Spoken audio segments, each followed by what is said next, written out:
Hello students, this is Deepak Tiwari and welcome to Gyandeep tutorial classes. आज जिस chapter के बारे में हम लोग डिस्कस करने वाले हैं बहुत ही इंपॉर्टेंट चैप्टर है, ध्यान रखिएगा, इंडियन इकोनॉमिक डेवलपमेंट बुक का। और आज हम डिस्कस करेंगे एम्प्लॉयमेंट और उसके वेरियस टाइप्स के बारे में। ठीक है, तो बिना देरी किए हुए हम लोग स्टार्ट करते हैं। देखो, सबसे पहले चैप्टर नेम है एम्प्लॉयमेंट एंड अनएम्प्लॉयमेंट। ठीक है, क्या क्या चीज़ें जाननी चाहिए जरा आप ध्यान से समझिएगा। सबसे पहले हु इज़ अनएम्प्लॉयमेंट। देखो, अनएम्प्लॉयमेंट होता क्या है? अनएम्प्लॉयमेंट का मतलब ये होता है एक पर्सन जो जॉब चाहता है, काम करना चाहता है, but they don't have a opportunity, उसके पास अपॉर्चुनिटी नहीं है और वो अर्न नहीं कर पाता, जॉब नहीं ले पाता। That kind of person is called unemployment, यानी वो व्यक्ति क्या है? बेरोजगार है। ठीक है, नेक्स्ट हम बात करते हैं हु इज़ वर्कर। देखो, बेसिकली वर्कर कौन है? वर्कर वो व्यक्ति होता है जो अपनी नीड को फुलफिल करने के लिए, अपने को सरवाइव करने के लिए, अपनी रिस्पॉन्सिबिलिटीज़ को बेयर करने के लिए कुछ ना कुछ काम करता रहता है या फिर काम की तलाश करता रहता है। That kind of person is called worker. ध्यान रखिएगा, वो सभी लोग जो अपनी नीड को फुलफिल करना चाहते हैं, कुछ अर्न करना चाहते हैं ताकि वो अपनी और अपनी फैमिली की रिस्पॉन्सिबिलिटीज़ को सर्वाइव कर सकें, मैनेज कर सकें। सो that kind of person is called worker, जो किसी के लिए काम कर रहा है, अपनी सर्विस दे रहा है और बिहाफ ऑफ अर्न समथिंग, वो कुछ अर्न करना चाहता है उसके बदले। सो that kind of person is called worker. Okay, next हम बात करते हैं कितने तरह के वर्कर होते हैं। सबसे पहले सेल्फ एम्प्लॉयड वर्कर वो हैं जो अपना खुद का सेल्फ कोई काम करते हैं, यानी अपनी स्किल्स के बेस पे वो मनी अर्न करते हैं। जैसे फॉर एग्जांपल एक ट्यूटर है, बिकॉज उसको टीचिंग का स्किल है तो वो अपने बेसिस पे बच्चों को पढ़ा करके मनी अर्न करता है। एक सैलून वाला जो हेयर कट करके मनी अर्न करता है। इसी तरीके से और भी डिफरेंट काइंड ऑफ पर्सन्स होते हैं जो अपनी स्किल्स के बेसिस पे मनी अर्न करते हैं। सपोज एक डॉक्टर है, एक मिस्त्री है जो काम करता है, उसके अंदर क्योंकि कला है उस चीज़ को करने की, वो उसके बेसिस पे मनी अर्न करता है। So that kind of worker is called self employed worker. Hire worker वो होते हैं जो अपनी सर्विस को किसी अनदर पर्सन को देते हैं, यानी उनकी सर्विस को हायर किया जाता है। दिहाड़ी मजदूर आप कह सकते हो, जो एक पर्टिकुलर अमाउंट लेकर के अपनी सर्विस अनदर पर्सन को देते हैं। ऐसे वर्कर को हम बोलते हैं हायर्ड वर्कर। नेक्स्ट हम बात करते हैं कैजुअल वर्कर। देखो, कैजुअल वर्कर वो हैं जो अनपरमानेंट हैं, जिनको मिलने वाला रेम्यूनरेशन फिक्स नहीं है, जिनको मिलने वाली दिहाड़ी फिक्स नहीं है। आप कह सकते हो कि वो उनकी जो रेम्यूनरेशन है वो वॉलेटाइल होती है, चेंज होती रहती है। तो ऐसे वर्कर को हम क्या बोलते हैं? Casual worker. ठीक है, और एक रेगुलर वर्कर होते हैं। रेगुलर वर्कर कौन है?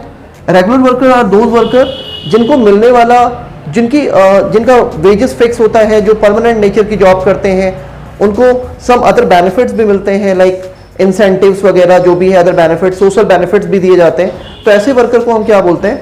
रेगुलर वर्कर, यानी इनको मिलने वाला वेतन भी फिक्स है, इनको और भी जो बेनिफिट्स हैं वो दिए जाते हैं, जबकि कैजुअल वर्कर को नहीं दिए जाते हैं। ठीक है, नेक्स्ट हम बात करते हैं, काफी इंपॉर्टेंट कॉन्सेप्ट है, labour supply, labour force and work force. देखो, लेबर सप्लाई का मतलब क्या हुआ? लेबर सप्लाई का मतलब ये है एक फिक्स पॉइंट ऑफ टाइम में जितने लोग अवेलेबल हैं जो इस पर्टिकुलर के जॉब को करने के लिए एलिजिबल हैं या कर सकते हैं, तो ऐसे लोगों की अवेलेबिलिटी जो एक पर्टिकुलर वेज रेट पे काम करने के लिए में भी तैयार हैं, उनको हम बोलते हैं लेबर सप्लाई। लेबर फोर्स में जो लोग हैं जो वाकई जॉब को ग्रैब करना चाहते हैं, वाकई काम करना चाहते हैं, ऐसे लोग को हम क्या बोलते हैं? Labour force.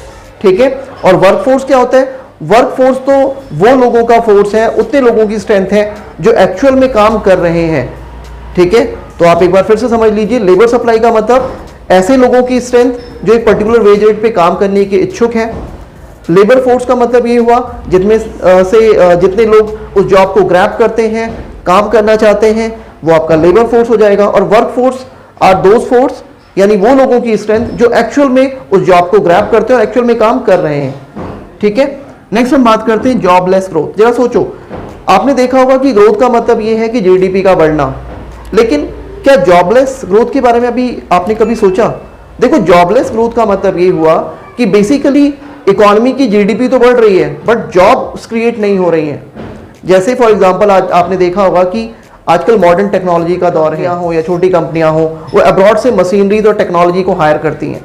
और टेक्नोलॉजी को हायर करने से क्या होता है कि वो अपनी इनकम को ग्रो करती हैं, साथ के साथ वो ज़्यादा से ज़्यादा जीडीपी को ग्रो करने में भी हेल्प करती है, बिकॉज ज़्यादा अर्न करेंगे तो ज़्यादा से ज़्यादा टैक्स पे करेंगे गवर्नमेंट को। ठीक है, अच्छा जरा सोचो, अगर कोई भी कंपनी लेबर इंटेंसिव टेक्निक को यूज करती है, जिसमें मैन पावर को ज्यादा यूज किया जा रहा है, तो उससे क्या होता है, जॉब्स क्रिएट होती हैं। लेकिन अगर हम ऐसी टेक्निक को ना अडॉप्ट करके हम मशीन मेड टेक्निक को यूज करें, कैपिटल इंटेंसिव टेक्निक को यूज करें, तो होगा क्या, जीडीपी तो नो डाउट बढ़ेगी, लेकिन क्या वेलफेयर बढ़ेगा, क्या जॉब्स क्रिएट होंगी, नहीं होंगी। तो इस तरह की ग्रोथ को हम क्या बोलते हैं, जॉबलेस ग्रोथ, ध्यान रखिएगा, ठीक है। नेक्स्ट हम बात करते हैं formal workers and informal workers. देखो फॉर्मल वर्कर्स और इनफॉर्मल वर्कर्स क्या है। Formal workers are those workers जो ऑर्गेनाइज सेक्टर में काम करते हैं, और इनफॉर्मल वर्कर्स वो हैं जो अनऑर्गेनाइज सेक्टर्स में काम करते हैं। फॉर्मल वर्कर्स अपना खुद का यूनियन बना सकते हैं, अपना खुद का संघ बना सकते हैं, जबकि इनफॉर्मल वर्कर्स को ऐसा राइट नहीं होता है। जो फॉर्मल वर्कर्स होते हैं उनको सोशल वेलफेयर से संबंधित जो बेनिफिट्स हैं वो दिए जाते हैं, जबकि इनफॉर्मल वर्कर्स को ऐसा कुछ नहीं दिया जाता। फॉर्मल वर्कर्स जो होते हैं उनको मिलने वाला कहीं ना कहीं जो मॉनेटरी बेनिफिट है या जो भी पर्टिकुलर उनको रेमुनरेशन दिया जाता है वो फिक्स होता है, जबकि इनफॉर्मल को जो भी गवर्नमेंट की तरफ से जो भी प्रोविजंस हैं या जो भी योजनाएं हैं उनका डायरेक्ट बेनिफिट मिलता है, डायरेक्ट उनको उनका लाभ मिलता है, जबकि इनफॉर्मल या अनऑर्गेनाइज सेक्टर में काम करने वाले लोगों को उसका डायरेक्टली बेनिफिट मिल पाना थोड़ा सा टिपिकल होता है, ठीक है। तो बहुत इंपॉर्टेंट टॉपिक है, याद रखिएगा। अब हम बात करते हैं अनएम्प्लॉयमेंट के बारे में। हमने डिस्कस किया था रूरल और अर्बन अनएम्प्लॉयमेंट के बारे में हम यहाँ पे विस्तार से जानेंगे, ध्यान से समझिएगा। देखो एक होता है रूरल अनएम्प्लॉयमेंट के बारे में अगर मैं बात करूँ तो ग्रामीण क्षेत्रों में जो अनएम्प्लॉयमेंट यानी बेरोजगारी पाई जाती है उसे हम रूरल अनएम्प्लॉयमेंट कहते हैं। इसके कुछ टाइप्स के बारे में बात करते हैं, जैसे डिस्कस्ड अनएम्प्लॉयमेंट। देखो डिस्कस्ड अनएम्प्लॉयमेंट का मतलब हुआ एक ऐसा अनएम्प्लॉयमेंट जो अदृश्य है, जो दिखाई नहीं देता, और ये बेसिकली एग्रीकल्चर सेक्टर में दिखाई देता है, पाया जाता है। जैसे फॉर एग्जांपल एक खेत में अगर हम 2 मजदूरों को लगाते हैं तो 10 टन व्हीट प्रोड्यूस होता है। अगर आप 2 से 4 लेबर कर देते हो तो प्रोडक्शन आपका हो सकता है कि 10 से 15 या 16 हो जाए, और 4 से 6 अगर आप लेबर कर देते हैं तो आपका प्रोडक्शन बढ़ता नहीं है बल्कि 15 या 16 पे ही स्टेबल हो जाता है। और लेबर बढ़ा रहे हैं तो भी आपका प्रोडक्शन नहीं बढ़ रहा है। इसका मतलब ये हुआ कि 4 के बाद जितने भी हमने लेबर्स लगाए उनसे हमारा प्रोडक्शन तो ग्रो हो ही नहीं रहा। तो इसका मतलब ये हुआ कि बाकी के जो मजदूर हैं, लेबर हैं, वो अनएम्प्लॉयड है क्योंकि उनका कॉन्ट्रीब्यूशन तो कुछ है ही नहीं। तो इस तरह के अनएम्प्लॉयमेंट को हम क्या बोलते हैं, डिस्कस्ड अनएम्प्लॉयमेंट। ये एक टाइप है जो रूरल एरियाज में देखा जाता है। एक होता है सीजनल अनएम्प्लॉयमेंट। देखो सीजनल अनएम्प्लॉयमेंट का मतलब ये हुआ बेसिकली ये अनएम्प्लॉयमेंट भी रूरल एरियाज में है और एग्रीकल्चर सेक्टर में पाया जाता है। आपने देखा होगा कि हमारे यहाँ पे जो एग्रीकल्चर है टोटल सीजन बेस्ड काम है, ऑक्यूपेशन है। आप जानते हैं सीजन के समय फसल बोने का समय है या फिर फसल को काटने का समय है, तो उस टाइम पे और बाहर से लोग मजदूर हायर किए जाते हैं, उनको काम दिया जाता है, और जैसे ही काम फिनिश हो जाता है उनको हटा दिया जाता है या फिर वो निकाल दिए जाते हैं, उनको रेस्ट दे दिया जाता है। तो ये क्या है, सीजनल अनएम्प्लॉयमेंट, क्योंकि सीजन पे काम मिलता है और उन्हें जॉब मिल जाती है और ऑफ सीजन में उन्हें हटा दिया जाता है, तो ये आपका सीजनल अनएम्प्लॉयमेंट कहलाता है। अब हम बात करते हैं अर्बन अनएम्प्लॉयमेंट, यानी शहरों में जो बेरोजगारी होती है उसका क्या टाइप है, जरा देखते हैं। एक होता है इंडस्ट्रियल अनएम्प्लॉयमेंट। आपने देखा होगा कि इंडस्ट्रियल अनएम्प्लॉयमेंट का मतलब ये है अगर इंडस्ट्री में सपोज किसी चीज की शॉर्टेज है, लाइक रॉ मटेरियल की शॉर्टेज है, या मशीनरीज में कोई प्रॉब्लम आ रही है, या स्ट्राइक हो जाती है, या कुछ ऐसी पॉलिसी गवर्नमेंट की आ गई जिसकी वजह से इंडस्ट्री प्रभावित हुई, तो इंडस्ट्री के रीजन की वजह से, उसके प्रॉब्लम क्रिएट होने की वजह से अगर लोगों को कुछ समय के लिए अनएम्प्लॉयड रहना पड़ता है या बैठा दिए जाते हैं, तो वो क्या कहलाता है, इंडस्ट्रियल अनएम्प्लॉयमेंट। ठीक है, तो आपको ध्यान रखना है। नेक्स्ट हम बात करते हैं एजुकेटेड अनएम्प्लॉयमेंट का मतलब ये होता है कि आप एजुकेटेड तो हैं बट फिर भी आपको जॉब नहीं मिल पा रहा है। इसका रीजन क्या है, इसका रीजन ये है शायद जिस तरह की स्किल्स की रिक्वायरमेंट है, जिस तरह की स्किल्स चाहिए वो स्किल्स आपके अंदर नहीं है। अगर एक अकाउंटेंट की रिक्वायरमेंट है और आप आर्ट्स से पास आउट हैं, आप बीए स्टूडेंट हैं, आपको अकाउंट्स का नॉलेज नहीं है, तो क्या आप वो जॉब ले पाएंगे, नहीं ले पाएंगे। किसी एक स्पेशल स्किल्स की रिक्वायरमेंट है, like computer operator, computer programmer की रिक्वायरमेंट है, बट आपको ऐसी नॉलेज नहीं है, तो आपको जॉब तो नहीं मिल पाएगा। तो इस तरह के अनएम्प्लॉयमेंट को जो due to lack of education, lack of skills की वजह से होता है, वो आपका एजुकेटेड अनएम्प्लॉयमेंट कहलाता है। तो ध्यान रखिएगा, काफी इंपॉर्टेंट है।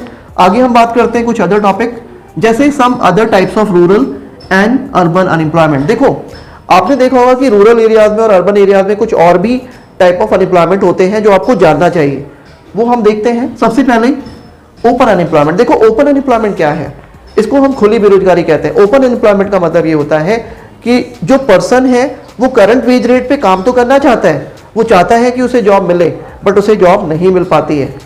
ठीक है, तो ऐसे अनएम्प्लॉयमेंट को आप क्या बोलते हैं? ओपन अनएम्प्लॉयमेंट, ध्यान रखिएगा। ठीक है, नेक्स्ट हम बात करते हैं स्ट्रक्चरल अनएम्प्लॉयमेंट। देखो स्ट्रक्चरल अनएम्प्लॉयमेंट क्या है?